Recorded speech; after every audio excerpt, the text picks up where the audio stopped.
자, 오늘 요한복음 28번째 시간입니다. 나는 양의 문이라 라는 제목으로 함께 나누기 원합니다. 제가 요한복음 시작하면서 요한복음에는 7가지 기적이 있고 7가지 예수님의 자기 선언이 있다고 했어요. 자기 정체성, 자기의 신분, 자기가 누구인가를 알려주는 에고 에이미라고 했죠. 그래서 에고 에이미라는 거, 나는 뭐뭐다 라고 하는 거, I am, 이 선언이 7번 나온다고 했어요. 그 중에서 오늘은 3번째가 나옵니다. 첫 번째, 두 번째가 뭔지 기억이 나십니까? 첫 번째는 나는 생명의 떡이다 이거죠. 요한복음 6장 35절에 나왔습니다. 나는 생명의 떡이다. 두 번째는 뭐였어요? 나는 생명의 빛이다 이거죠. 나는 생명의 빛이다. 요한복음 8장 12절에 나와 있습니다. 그 전에 여러분들 다 그 전에 있는 그 유튜브에 보면은 또 홈페이지에 보면 다 나오니까 한번 다시 보시기를 바랍니다. 그리고 이제 세 번째 선포가 오늘 본문 7절에 나옵니다. 오늘 본문 7절 말씀 같이 한번 읽어볼까요? 자, 시작.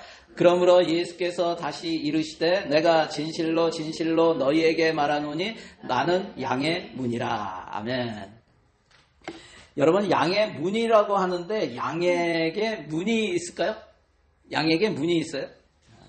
문이라는 것은 무엇입니까? 우리가 지금 여기 이 건물에 들어올 때도 문으로 들어오셨죠.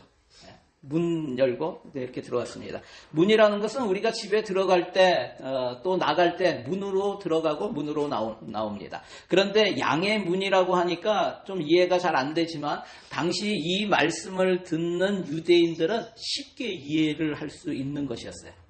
여러분, 우리는 양에 대해서 굉장히 친숙하죠. 왜 그래요? 뉴질랜드에 양이 많아서. 우리가 한국에 있을 때는 양에 대해서 잘 몰랐어요. 저도 뉴질랜드에 이민 올 때 비행기 타고 딱 위에서 내려보니까 웬 하얀 게 이렇게 다니는데 꼭 위에서 좀 죄송합니다. 구데기 같았어요. 근데 내려보니까 양이더라고요. 양이 뉴질랜드에는 양이 많은 나라들 중에 하나예요. 약 2,400마리 정도가 있다고 합니다.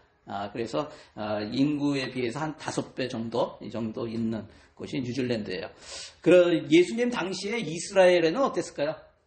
당시에 이스라엘에도 양이 많았다고 합니다. 그 지형 자체가 농사보다는 목축에 더 적합했기 때문에 당시 인구가 약 50만 명에서 많이 보면 한 100만 명으로 보는데 이스라엘의 역사학자인 요세푸스의 기록에 따르면 당시 유월절 제사 드릴 때 쓰여졌던 양이 몇 마리인가 25만 마리래요. 엄청나죠? 그래서 신학자들이 그것에 따라서 양이 당시에 몇만 마리가 얼마나 있었을까 추정을 한 것이 보통 한 200만 마리 있었을 것이다 라고 추정해요. 그러니까 인구의 한 2배 정도. 그렇게 이스라엘에서도 양은 흔한 동물이었습니다. 그래서 예수님의 이 비유는 이스라엘 사람들이 잘 이해할 수 있는 것이었어요. 그런데 뉴질랜드와 이스라엘에서 양을 기르는데 양을 기르는 방식이 똑같지가 않습니다. 좀 다릅니다. 둘 다 양을 방목하죠. 이렇게 들판에서 기르죠. 우리에다가 그냥 갇혀놓고 이렇게 기르는 게 아닙니다. 그런데 다른 것 중에 하나가 오늘 본문에 나와요. 여러분, 뉴질랜드에서는 이렇게 보면 양들이 많잖아요. 그러면 밤에 되면은 양들이 어디에서 잘까요? 그냥 거기서 자요. 거기서 그냥 자요. 그런데 이스라엘은 안 그렇습니다. 이스라엘은 밤이 되면, 저녁이 되면은 양들을 다 불러요. 양들이 알아서 와요. 그래가지고 양의 우리가 있어요. 양의 우리 안으로 다 들어갑니다. 왜 그러냐면 뉴질랜드는 뭐 여기도 일교차가 있다고 하지만 이스라엘에 비하면은 크지가 않습니다. 이스라엘은 밤 되면 굉장히 춥습니다. 그래서 얼어 죽습니다. 그래서 광야 시대 때 하나님께서 밤에는 뭐로? 불기둥으로 그렇게 따뜻하게 보호해 주시는 불기둥으로. 낮에는 굉장히 덥잖아요. 그러니까 구름기둥으로 이렇게 막아주신 것이죠. 그만큼 일교차가 심해요. 또 한 가지 중요한 이유가 있어요. 양들을 들판에 놓지 않는 이유. 뭘까요? 뉴질랜드에는 없는 거. 맹수들. 뉴질랜드에는 양을 잡아먹는 맹수들이 거의 없어요. 그런데 이 팔레스타인 지역에는 맹수들이 많이 있었어요. 늑대, 자칼, 하이에나, 사자, 표범, 곰 이런 것들이 양을 공격했다고 합니다. 그리고 이스라엘에 이렇게 그래서 저녁 되면은 양들이 다 이렇게 양들이 와요. 쭉 와가지고 양의 우리로 들어갑니다. 그러면은 그 우리에는 없는 게 있는데 양의 우리에는 입구가 있어요. 그런데 입구에 문이 없습니다. 대신에 목자가 거기에 누워서 문이 됩니다. 이거를 제가 이 내용을 딱 적어가지고 챗GPT에 딱 넣었더니 그림을 그려달라고 했더니 이렇게 그려졌어요. 이런 모양이에요. 돌로 우리를 만들어요. 돌로. 보입니까? 잘 보여요? 돌로 우리를 만들고 그 문에 목자가 누워 있는 거예요. 목자가 누워서 지키는 거예요. 그리고 그 안에 들어와서 양들이 쫙 들어가면은요, 서로 몸이 붙기 때문에 따뜻해요. 바람도 막아주고. 이런 모양이죠. 그래서 예수님은 바로 이 장면을 이스라엘 사람, 이 당시 유대인들에게 익숙한 장면이거든요. 이것을 통해서 나는 양의 문이라 이렇게 말씀하시는 거예요. 오늘 나는 양의 문이라고 선포하시는 예수님의 말씀을 통해서 우리 공동체에게 주시는 의미를 함께 나누기를 원합니다. 첫 번째는 뭐냐면 예수님만이 유일한 구원의 문이시라는 거예요. 예수님만이 유일한 구원의 문이십니다. 우리 7절 말씀 같이 읽겠습니다. 시작. 그러므로 예수께서 다시 이르시되 내가 진실로 진실로 너희에게 말하노니 나는 양의 문이라. 여기서 예수님은 나는 문들 중에 하나다라고 말씀하시지 않고 나는 양의 문이다라고 말씀하세요. 그러니까 무슨 얘기예요? 양이 드나들 수 있는 문은 여러 개가 있지 않고 오직 하나만 있었다는 거예요. 그리고 그 문을 통해 들어가야만 살 수가 있는 거예요. 양은 이 양의 문으로 이 돌로 된 우리에 들어가지만 문으로 들어가지 않고 다른 데로 넘어가는 자들이 있었다라고 말씀하세요. 그게 누구예요? 1절에 나오죠. 1절에 보면은 문을 통하여 양의 우리로 들어가지 아니하고 다른 데로 넘어가는 자는 절도며 강도다 이렇게 말씀하세요. 여기에 보면은 절도와 강도가 있죠. 여러분 절도죄가 있고 강도죄가 있죠. 절도와 강도는 뭐가 다를까요? 다른 사람의 물건을 훔치는 거는 똑같습니다. 근데 절도는 그 주인이 몰래 훔치는 거예요. 주인이 몰래 안 들키게 훔치는 게 절도고, 강도는 뭐예요? 주인이 아는데도 그 앞에서 빼앗는 거예요. 힘으로, 폭력으로 또는 협박으로 빼앗아 가면은 그것은 강도입니다. 말씀을 준비하면서 예전에 저희가 도둑 맞았던 때가 기억이 났어요. 지금 사는 곳 바로 전에 살았던 곳에 거기서 주일 예배 마치고 집에 딱 들어갔는데요. 문을 열고 이렇게 들어갔는데 뭔가 느낌이 좀 이상한 거예요. 그래서 뭐가 누가 왔다 갔나? 그래가지고 안방에 들어갔더니 안방이 난리가 났어요. 서랍이 다 꺼내져 있고 안에 있는 내용물들이 다 흩어져 있었어요. 또 우리 첫째 방에 들어갔더니 거기도 마찬가지예요. 근데 둘째, 셋째 방은 깨끗했어요. 왜냐하면 이렇게 꽂혀져 있는 거를 보고 여기는 나이가 어린애구나, 나이가 있구나, 이걸 아는 것 같았어요. 그래서 그때 도둑을 맞았어요. 그런데 도둑이 어디로 들어왔나 이렇게 봤더니요, 경찰이 와서 나중에 알려주는데 우리 집 뒤로 돌아서 게러지로 통하는 창문을 뜯고 들어왔대요. 그걸 뜯고 들어와서 도둑을 했다고 하더라고요. 예수님이 이 말씀을 왜 하셨을까요? 양의 문이신 예수님을 통해서만이 구원받을 수 있다라는 거 말씀하시는 거예요. 여러분, 양의 문이 아닌 다른 곳으로, 다른 데로 넘어가서 양에게 접근하는 것은 목적이 다르다. 구원을 위해서가 아니다라는 거예요. 구원을 위해서가 아니다. 우리 사랑하는 성도 여러분, 우리에게 있는 유일한 구원자는 누구십니까? 바로 예수님이십니다. 여러분 믿으세요? 그런데 사람들은 이야기를 합니다. 왜 예수만이 유일한 구원자여야 하는가라고 얘기해요. 왜 예수만이 유일한 구원자여야 되느냐? 다른 사람들도 있지 않는가? 모하메드도 있고 부처도 있고 다른 종교를 통해서도 구원을 받을 수 있는 것이 아니냐? 왜 오직 예수여만 하고 왜 기독교여만 하는가? 이렇게 얘기해요. 여러분 혹시 맞아요. 왜 그럴까요? 이렇게 생각하시는 분 계십니까? 여러분 그 이유가 무엇이에요? 왜 예수여만 하고 왜 기독교여만 합니까? 그것은 오직 예수만이 나를 위해 죽으셨기 때문에 그래요. 자신의 생명을 나의 죗값으로 주셨기 때문에 그렇습니다. 그렇다면 이렇게 말하는 사람들이 있어요. 아니, 자식을 살리기 위해서 대신 칼에 찔려 죽는 부모도 있고 또 차에 치여 죽는 그런 부모도 있는데 그들도 구원자가 될 수 있겠네요. 이렇게 얘기하는 사람이 있어요. 아닙니다. 여러분, 왜 아니에요? 그 사람도 나를 위해서 죽었는데? 예수님이 나를 위해서 십자가에 달려 죽으시고 다시 사신 것은 하나님의 구원 계획에 따른 것이기 때문에 그래요. 하나님의 구원 계획. 이게 무슨 뜻이에요? 예수만이 유일한 구원자가 되는 것은 하나님이 그렇게 정하셨기 때문에 그렇다는 거예요. 하나님이 그렇게 정하셨기 때문에. 여러분, 내가 죽고 싶고 내가 저 사람을 위해서 내 자녀를 위해서 죽겠다고 하더라도 내가 구원자가 될 수는 없는 거예요. 하나님이 정하시지 않았기 때문에. 여러분, 이것이 사도행전에 나옵니다. 사도행전 4장 12절 같이 한번 읽어볼까요? 시작. 다른 이로서는 구원을 받을 수 없나니 천하 사람 중에 구원을 받을 만한 다른 이름을 우리에게 주신 일이 없음이라 하였더라. 우리에게 주셨다고요. 누가? 하나님이.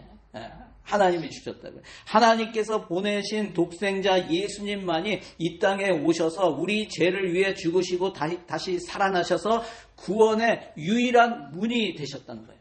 구원의 유일한 길이 되셨다는 거예요. 여러분 믿으십니까? 우리 요한복음 14장 6절에 예수님께서 이렇게 선포하세요. 같이 한번 읽어볼까요? 시작. 예수께서 가라사대 내가 곧 길이요 진리요 생명이니 나로 말미암지 않고는 아버지께로 올 자가 없느니라. 아멘. 사람들은 구원의 길이 여러 가지가 있다고 말을 합니다. 여러분, 세속주의에 물든 현대인들은 인생의 문제를 해결해 줄 수 있는 다양한 문을 찾습니다. 인생의 문제, 무엇이 그 문제를 해결해 줄 것 같은가? 여러분, 돈을 문으로 삼습니다. 성공을 문으로 삼습니다. 학문을 문으로 삼습니다. 종교적 행위를 문으로 삼습니다. 하지만 그런 문들은 참 생명, 조회를 주지 못한다는 사실을 기억하시기 바랍니다.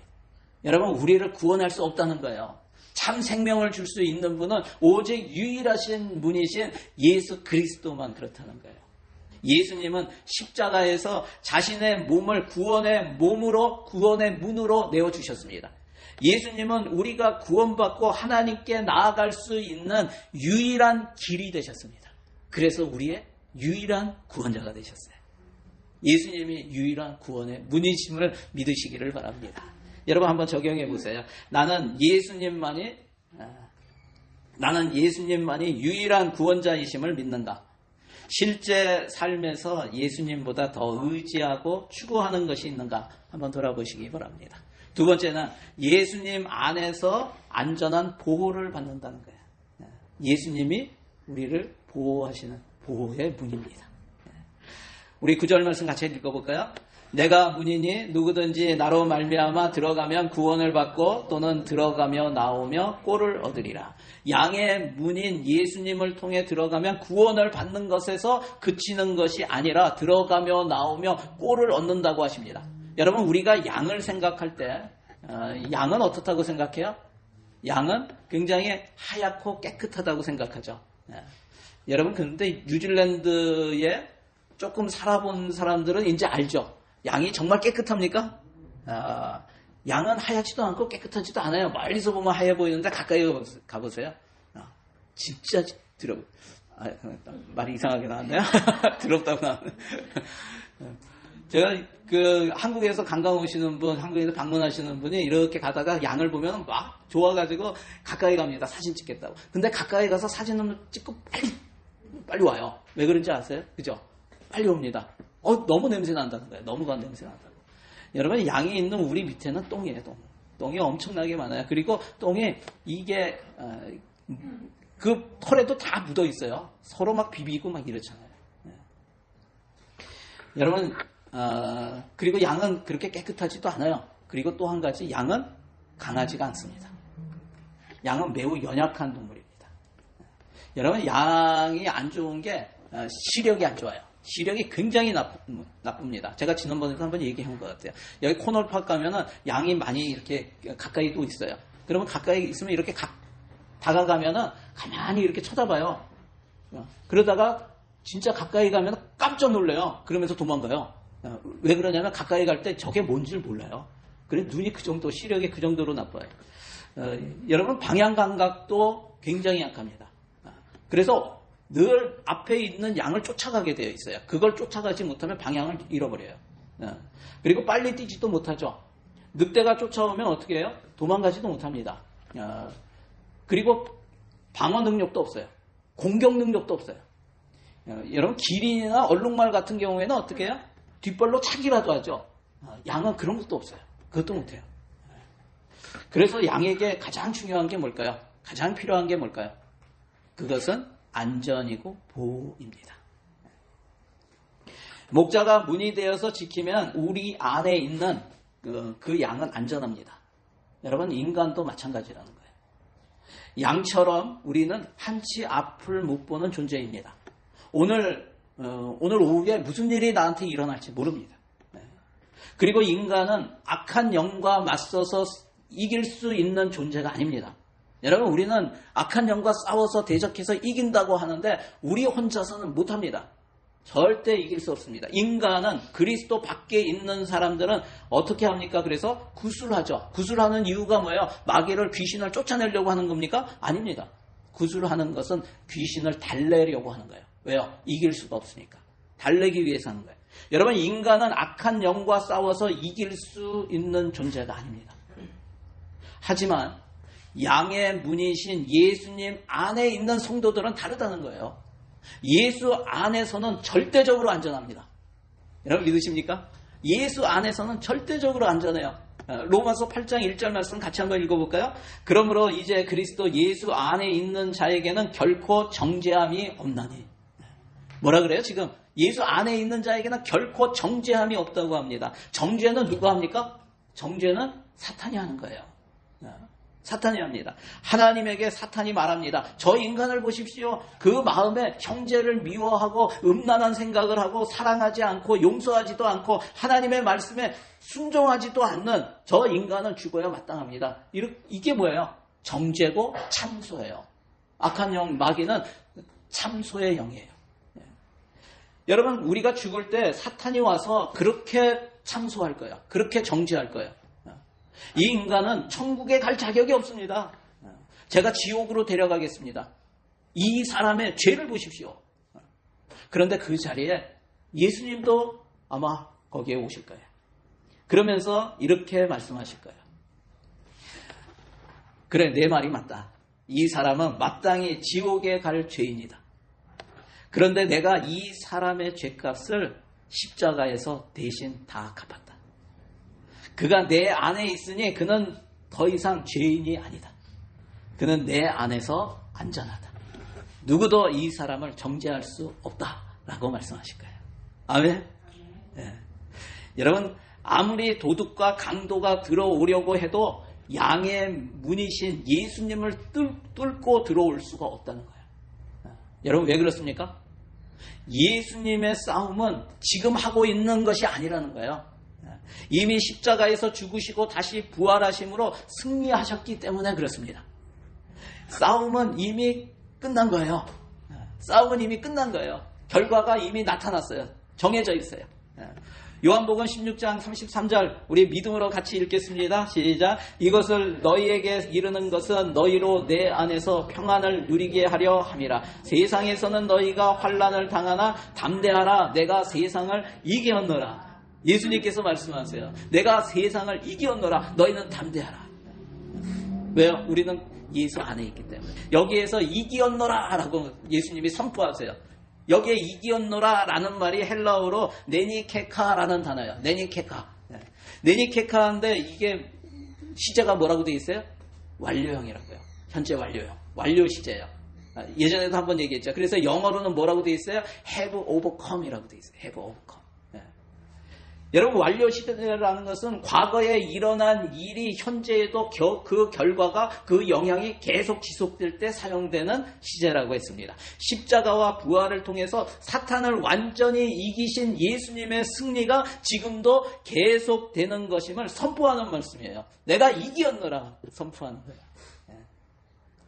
사랑하는 성도 여러분, 불안하세요? 두려우세요? 여러분 기억하시기 바랍니다. 우리는 양의 문이신 예수 그리스도 안에 있는 존재라는 것을. 양 무리 밖에서는 늑대가 지저대고 사자와 곰이 으르렁거리지만 예수 안에 있는 우리에게 어떤 해도 끼칠 수 없는 것임을 여러분 기억하시기 바랍니다. 마치 이런 것과 같아요. 아무리 지저대지만 그는 우리에게 올 수 없어요. 우리를 어떻게 해야 할 수가 없어요. 어린아이는 그 지저지는 것 때문에 겁을 먹을 수도 있어요. 무서워할 수도 있어요.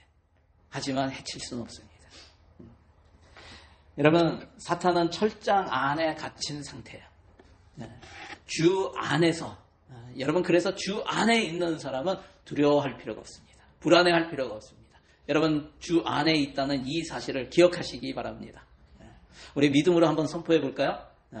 제가 먼저 선포할 때 여러분 따라서 선포하시기 바랍니다. 예수님은 이미 승리하셨습니다. 나는 예수 안에 있습니다. 예수 안에서 나는 안전합니다. 양의 문이신 주님이 나를 지키시고 보호하십니다.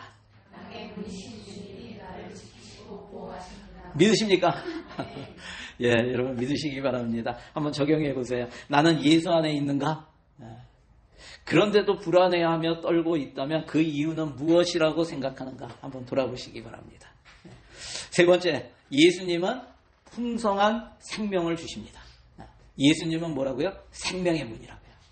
생명의 문. 우리 10절 말씀 같이 한번 읽겠습니다. 시작. 도둑이 오는 것은 도둑질하고 죽이고 멸망시키려는 것뿐이요 내가 온 것은 양으로 생명을 얻게 하고 더 풍성히 얻게 하려는 것이라. 아멘. 예수님은 단순히 생명만 주시는 분이 아니라고 말씀하세요. 그 생명을 어떻게 해요? 풍성하게 주시고 또 우리로 하여금 그 생명을 누리게 하시는 분이시라는 거예요. 여러분, 풍성한 생명이 뭘까요? 풍성한 생명은 넘치는 삶을 의미하는 것이고, 그리고 하나님과의 친밀한 관계에서 오는 우리의 영적인 만족이라는 거예요. 뭐라고요? 불만족이 아니라 우리의 영적인 만족이라고요.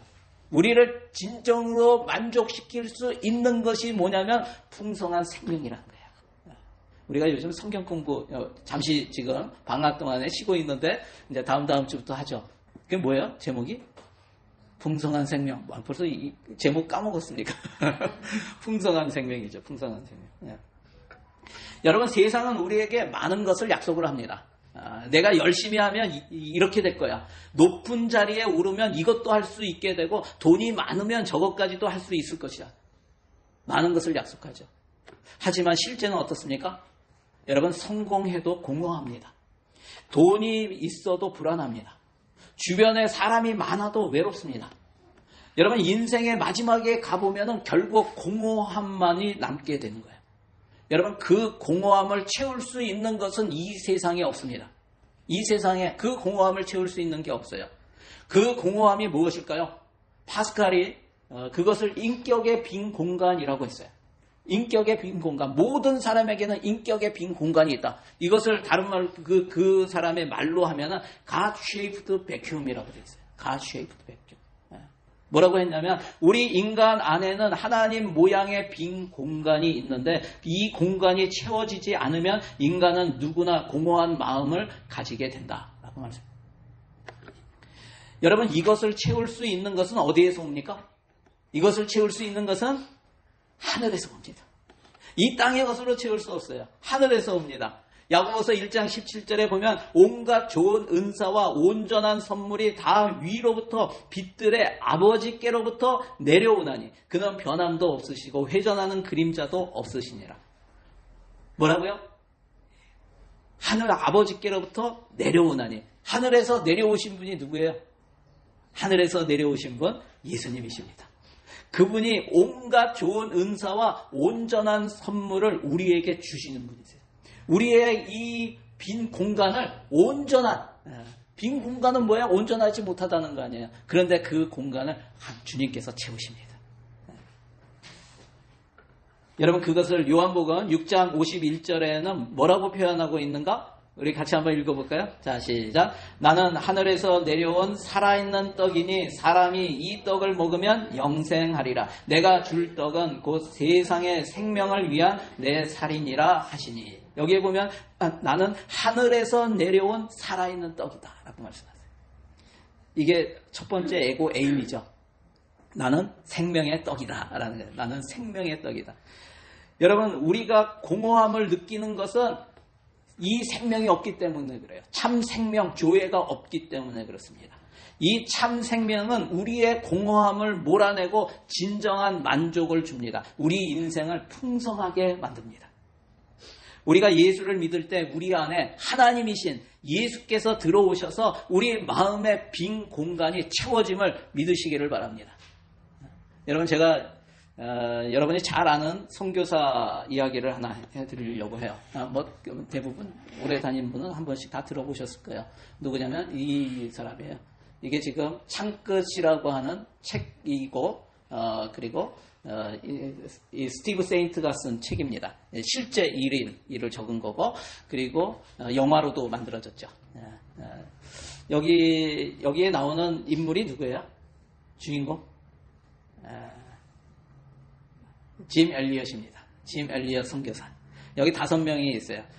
이 짐 엘리엇은 그의 동료 선교사 4명과 함께 남아프리카에 있는 에콰도르 그 정글에 와오라니라는 부족이 있었어요. 그런데 그 부족들은 굉장히 굉장히 폭력적인 그런 부족이었죠. 그런데 그들을 전도하기 위해서 이 아마존 정글 위로 계속 비행기를 타고 돌면서 선물을 이렇게 떨어뜨리기도 하고, 그러면서 계속 평화적인 접촉을 이렇게 시도해요. 그렇게 복음을 전할 준비를 하다가 마침내 강변에 비행기를 착륙시키죠. 착륙시키고 이렇게 친하게 다가오는 듯 하다가 그 와오라니 부족의 젊은이들이 이 5명을 다 죽여요. 여기 5명 있죠. 가운데가 짐 엘리엇이고, 거기 오른쪽에 있는 것이 네이트 세인트예요. 저기 스티브 세인트라고 하는 사람은 네이트 세인트의 아들입니다. 그래가지고 5명 젊은 선교사가 모두 순교했죠. 그때 나이가 이 짐 엘리엇 나이가 28살이에요. 전부 비슷해요. 이 사건을 이렇게 신문이나 기사를 통해서 굉장히 그게 알려졌어요. 그러면서 많은 기사들에서 뭐라고 했냐면 불필요한 희생이었다. 어리석은 죽음이었다. 라고 해요. 그렇게 오래 준비를 하고 내려갔는데 그냥 한순간에 도착하자마자 죽은 거예요. 그러면서 신문에서 이런 칼럼이 적었어요. 기자가 Why were these lives wasted? 낭비했을까? 이 생명들이 왜 낭비되었는가? 라는 비판의 글을 적었어요. 그때 짐 엘리엇의 아내였던 엘리자베스 엘리엇이 이런 말을 합니다. 세상은 그것을 낭비라고 말했지만 하나님은 다르게 보신다 라고 얘기했어요. 그러면서 짐 엘리엇이 썼던 일기장에 짐 엘리엇의 저널이 있는데 그 일기장의 한 구절을 읽어줍니다. 그게 굉장히 유명한 구절이죠.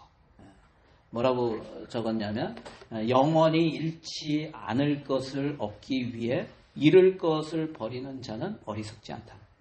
영원히 잃지 않을 것, 하늘의 것을, 그것을 얻기 위해서 잃을 것을 버리는 자, 이 땅의 것을 버리는 자는 어리석지 않다. 그는 이 땅에서 예수 그리스도 안에서 정말 풍성한 생명을 누리고 그것을 나누었던 사람이라는 생각이 들어요. 그리고 생명이 없는 와우라니 부족에게 그 생명을 전하기 위해서 자신의 생명까지 아낌없이 바쳤습니다. 그 후 순교한 선교사들의 이 5 아내와 아이들이 7명이 있었어요. 이 모습입니다. 5명의 그 젊은 아내 그리고 7명의 아이들까지 다 한꺼번에 그 부족으로 들어갑니다. 그리고 그 부족들을 섬깁니다. 음식도 해주고 가르치기도 하고 그렇게 섬깁니다. 그리고 그 부족 전체가 예수를 믿게 되죠.